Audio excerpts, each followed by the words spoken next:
Comrades, listen closely, for the truth I bring is inconvenient, unflinching and undeniable.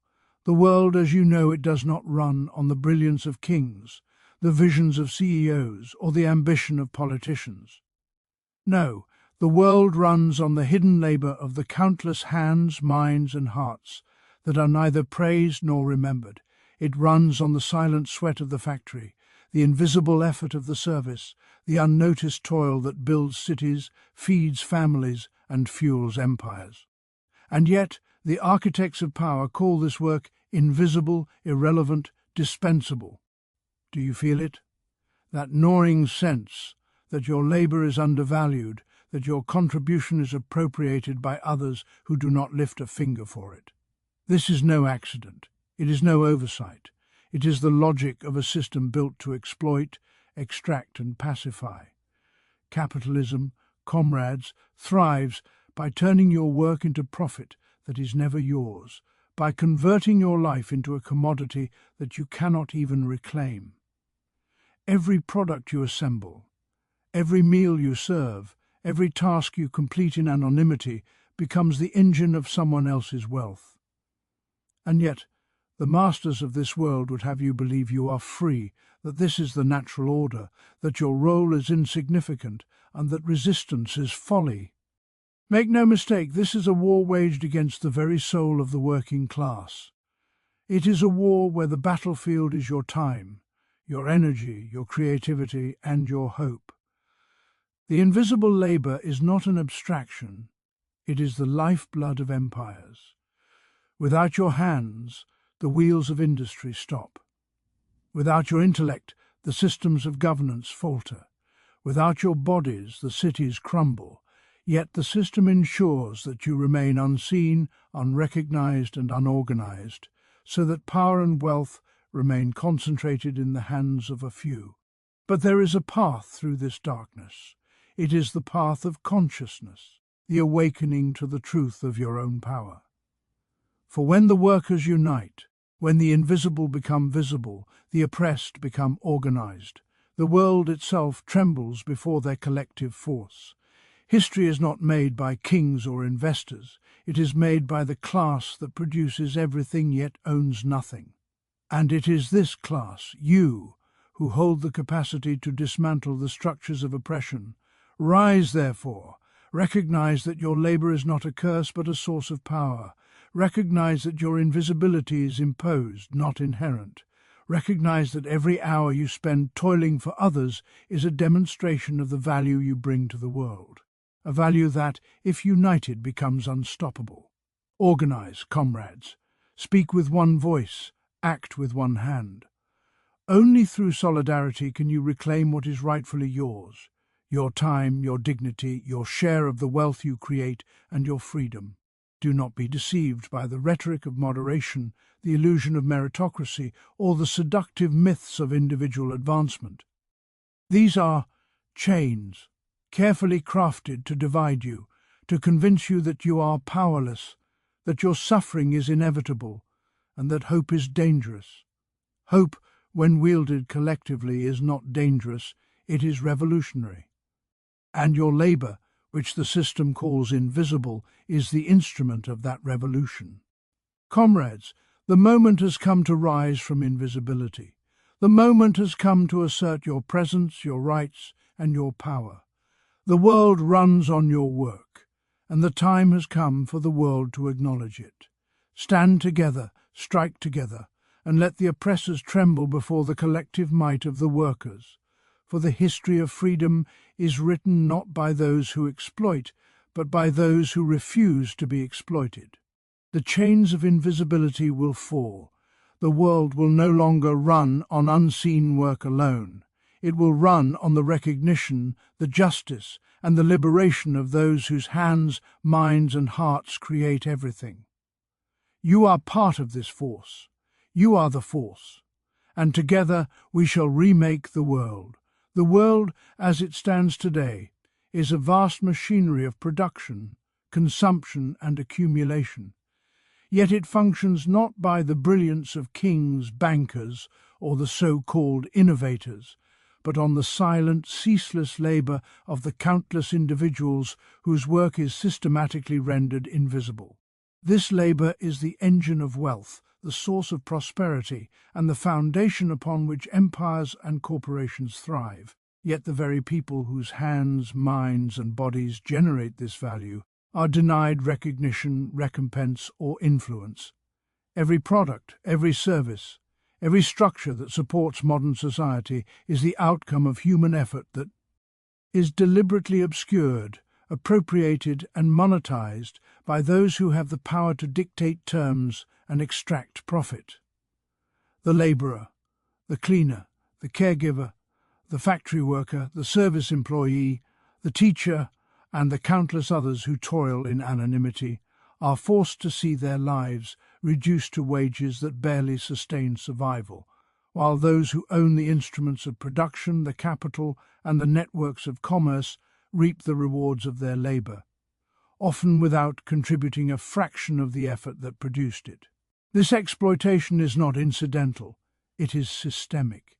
It is designed, refined, and reinforced by every institution that claims to represent fairness, merit, or opportunity.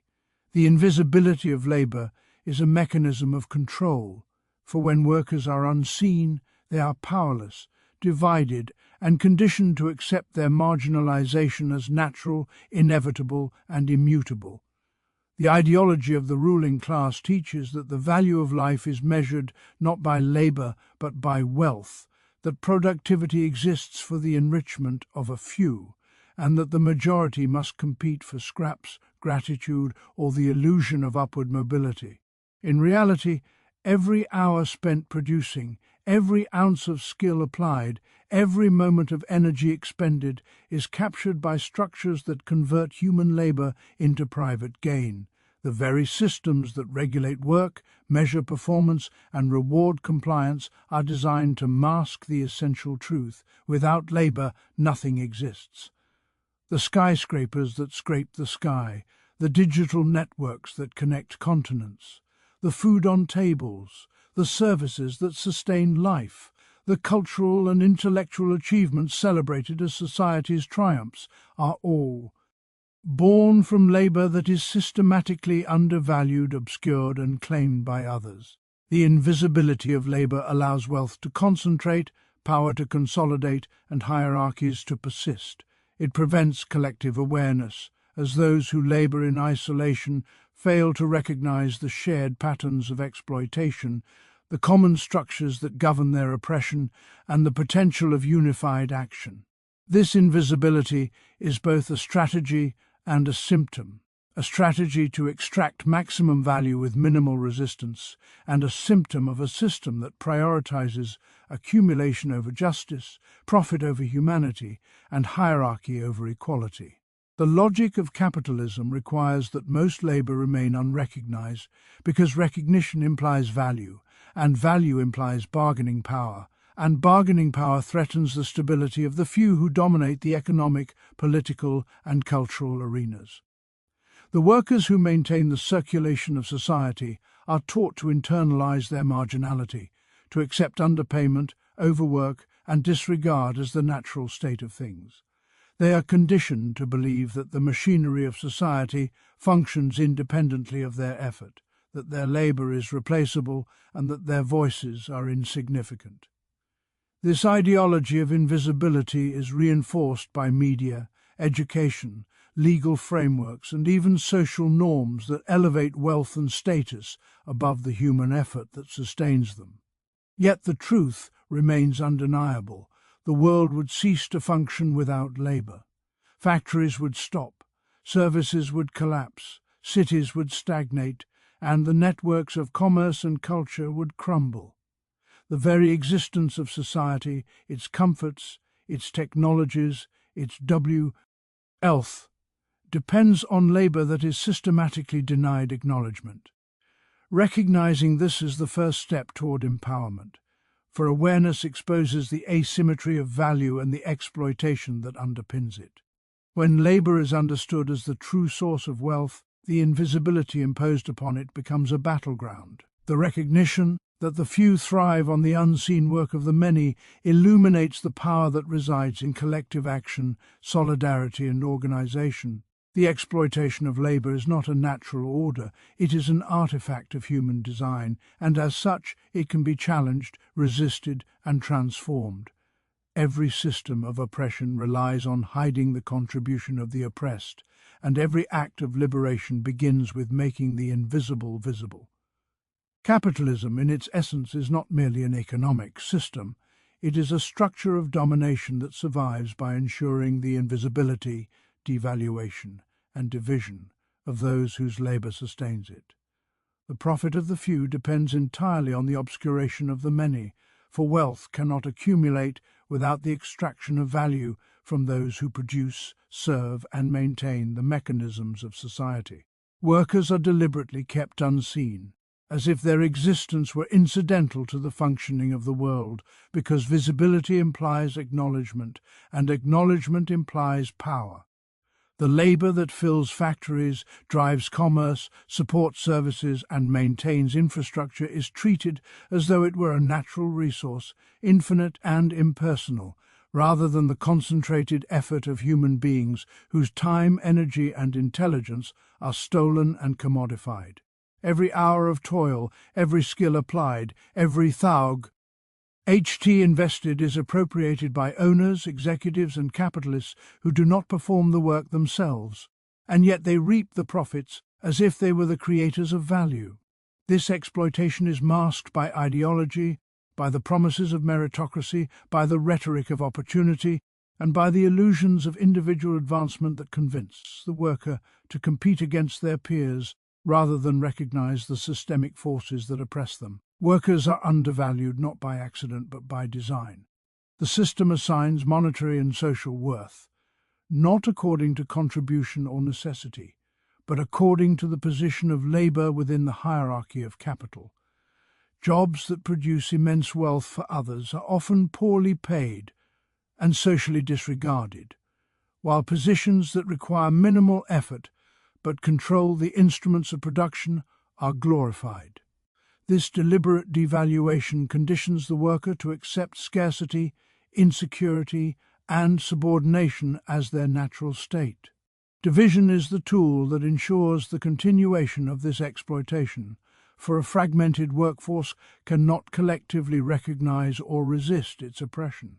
Differences of race, gender, nationality, skill level, and perceived talent are amplified, exaggerated, and manipulated to prevent solidarity. The worker is taught to see others not as comrades, but as competitors, not as fellow creators of value, but as rivals for crumbs, recognition, or fleeting opportunity. This division allows the system to pit one group against another, ensuring that dissatisfaction remains individualized rather than collective, that anger is scattered rather than directed at the structures of exploitation, and that power remains concentrate. In the hands of a few. The capitalist machine relies on the internalization of inferiority, for when workers believe their labor is insignificant or easily replaceable, they accept low wages, harsh conditions, and limited rights without protest. Invisible labor produces visible wealth, yet the worker is denied the recognition of being its source. Undervalued labor is paid as if it has no importance, as if its absence would leave the world unchanged. Division ensures that workers remain isolated in their struggle, ignorant of their common interest, and blind to the fact that unity would render the system powerless. Education, media, and cultural narratives reinforce this state by celebrating the few who profit from exploitation while casting labor as mundane, interchangeable, and unworthy of acknowledgement. Even within workplaces, the hierarchy of supervision, performance metrics, and rewards perpetuates surveillance and competition, creating environments where workers police themselves, judge one another, and fail to see the collective strength they could wield together. Capitalism's survival depends on these mechanisms of control. For the moment workers recognize their indispensability, the illusion of voluntary compliance collapses, and the structures of wealth extraction become vulnerable. Profit is not simply the result of production, it is the result of invisibility, undervaluation, and division. Without these conditions, the system cannot function, for the concentrated wealth of a few is inseparable from the systematic denial of value to the many.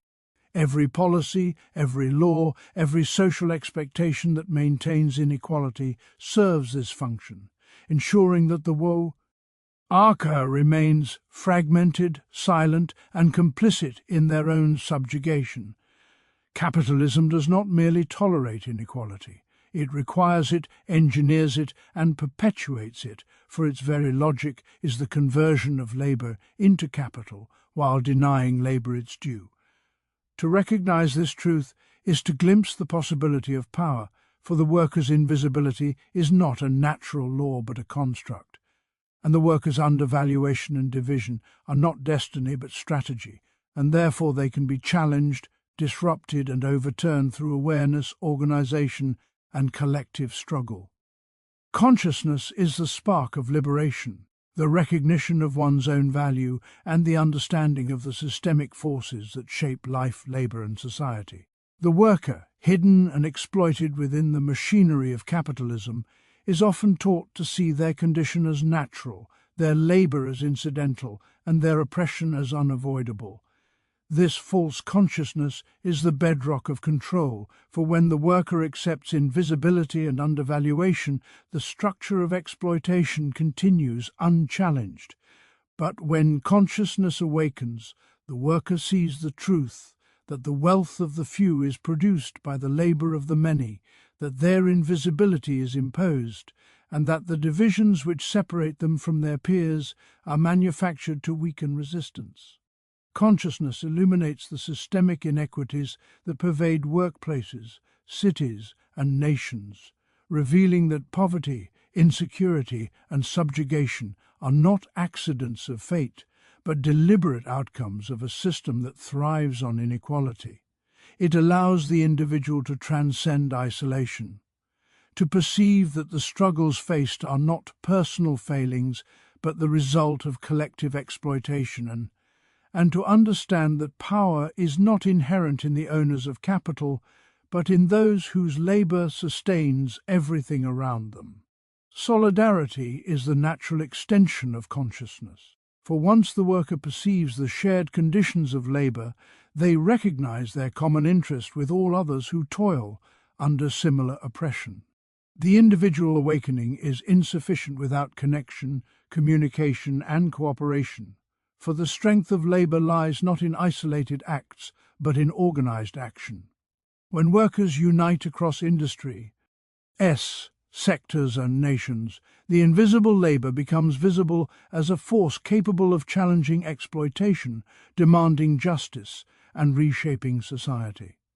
Solidarity transforms alienation into unity, competition into collaboration, and despair into action. It dismantles the divisions created by race, gender, skill, or nationality, revealing that these are artificial constructs designed to maintain hierarchies and to prevent collective strength from emerging. The system relies on fragmentation, but solidarity counteracts it, for the recognition of shared interests empowers workers to negotiate, resist, and assert control over the value they produce. Consciousness also provides the intellectual tools to critique ideology, to see through the illusions of meritocracy, individualism, and the narratives that glorify accumulation at the expense of human welfare. Workers who understand the mechanisms of exploitation can question authority, challenge unjust policies, and envision alternatives that prioritize human need over profit. This understanding is not passive, but active, inspiring strategies of organization, protest, and systemic transformation. Solidarity converts this understanding into action, for knowledge alone does not liberate. Coordinated effort is necessary to reclaim rights, restructure workplaces, and assert power over the instruments of production. Together, consciousness and solidarity form the twin pillars of empowerment, enabling workers to move from acceptance to defiance, from invisibility to recognition, and from oppression to liberation. The awakening of consciousness undermines the ideology that justifies exploitation, revealing that labor is the source of we, Alf, and that control over labor equates to the potential for social transformation. Solidarity ensures that this potential is realized, creating networks of mutual support, collective bargaining, and coordinated resistance that make individual struggle redundant and empower the working class as a whole. Education, dialogue, and shared experience strengthen these pillars for the exchange of ideas, the articulation of grievances, and the recognition of common goals build cohesion and purpose. Consciousness fuels the realization that exploitation is systemic, not incidental, and that collective awareness is the first step toward restructuring power relations. Solidarity, in turn, operationalizes this awareness, translating shared understanding into strategies, campaigns, strikes, and movements that challenge the concentration of wealth and authority. Every act of unity amplifies the workers' leverage, making the invisible visible and the undervalued indispensable, while eroding the power of those who benefit from disunity.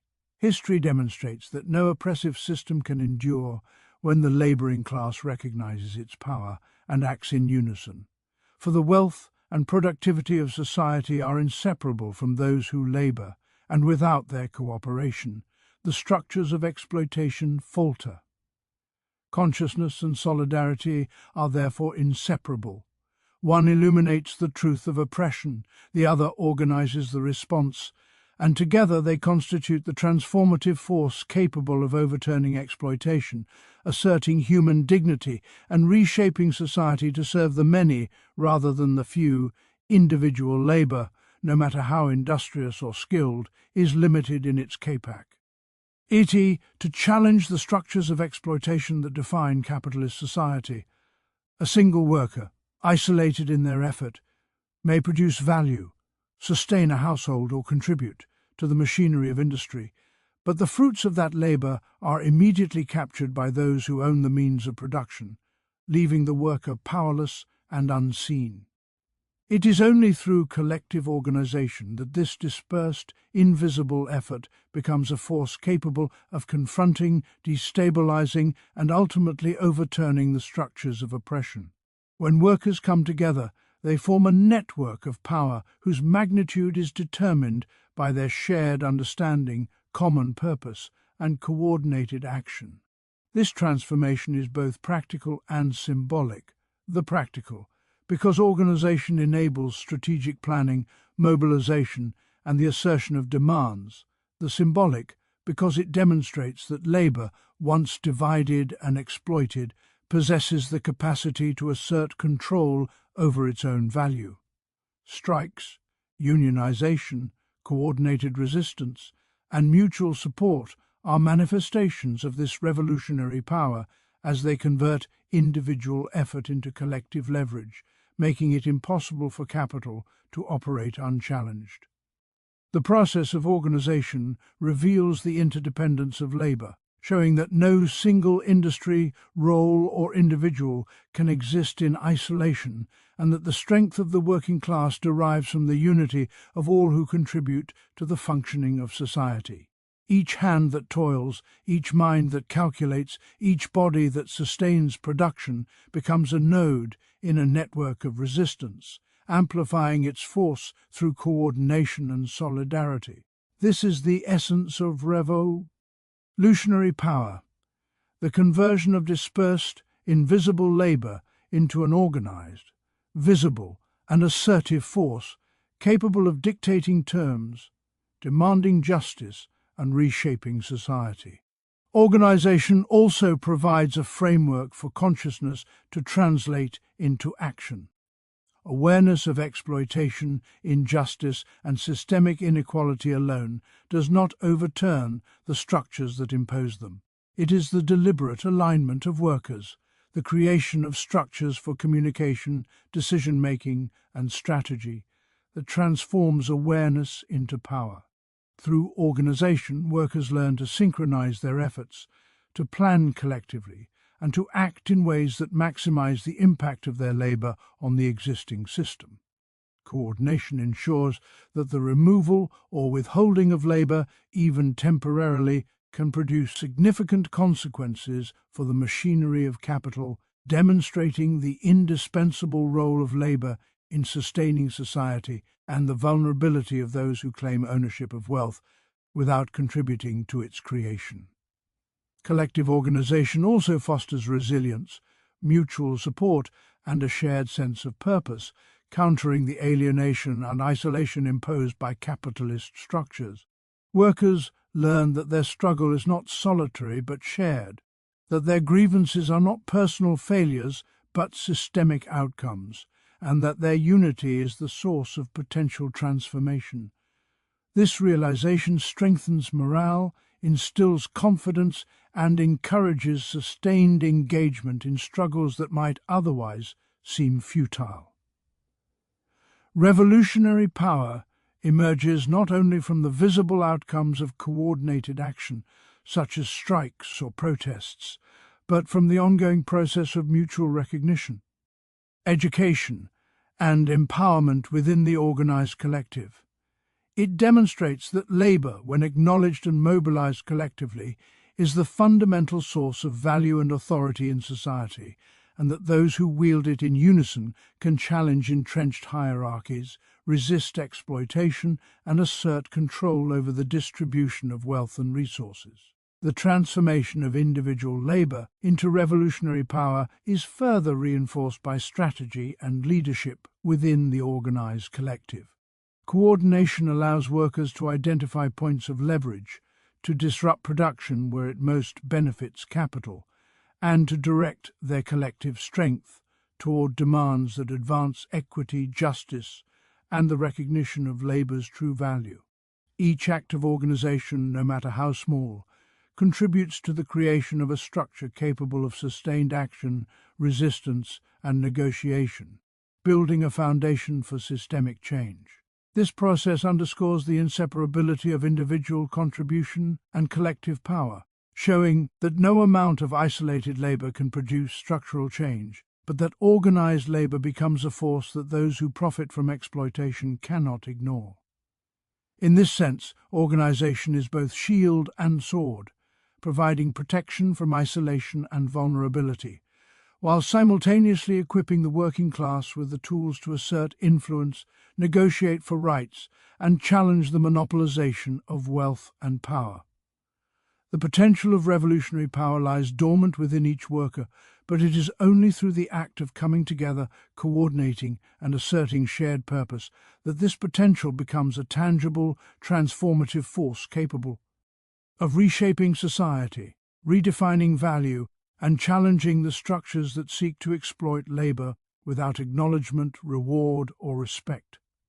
The liberation of the working class is not a mere moral imperative or rhetorical flourish. It is the foundation upon which the transformation of society itself depends, for the structures, institutions, and systems that govern life are built upon the exploitation and subjugation of labor. As long as the majority of those who produce wealth remain oppressed, invisible, and constrained by economic and social hierarchies, society cannot be just, equitable, or functional in the truest sense. Capitalism, in its relentless pursuit of accumulation, relies on the systematic suppression of the working class, for the wealth of a few is inseparable from the impoverishment, alienation, and marginalization of the many. To liberate the working class is to disrupt this dynamic, to challenge the legitimacy of concentrated power, and to reclaim control over the means of production, distribution, and social organization. The emancipation of labor is both a political and economic act, for it asserts that those who create value must participate in the decisions that govern its use and allocation. It is an act of reclaiming dignity, recognizing that no hierarchy, law, or ideology can grant freedom without the collective agency of those whose labor sustains society. Liberation requires awareness, For the working class must first perceive the conditions of their oppression, understand the mechanisms of exploitation, and recognize that their power is real, inherent, and collective. Without consciousness, emancipation is impossible, as the system thrives on the belief that subjugation is natural, meritocracy is real, and dissent is futile. Through education, dialogue, and shared experience, the working class can identify its common interests, its collective leverage, and the strategies necessary to assert control over the structures that oppress them.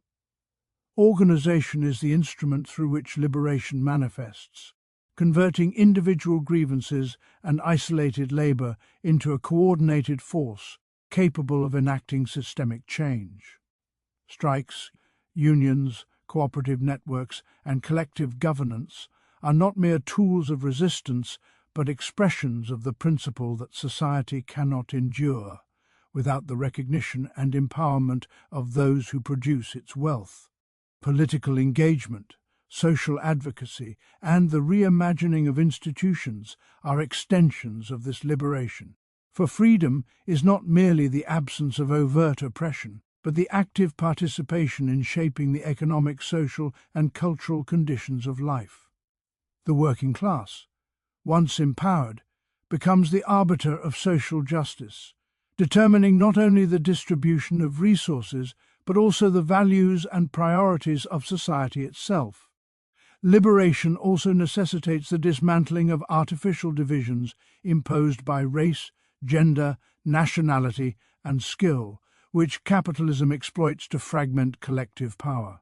The emancipation of one segment of the working class is incomplete if it leaves others marginalized, for the strength of freedom resides in universality, in solidarity, and in the shared recognition that oppression anywhere weakens liberation everywhere.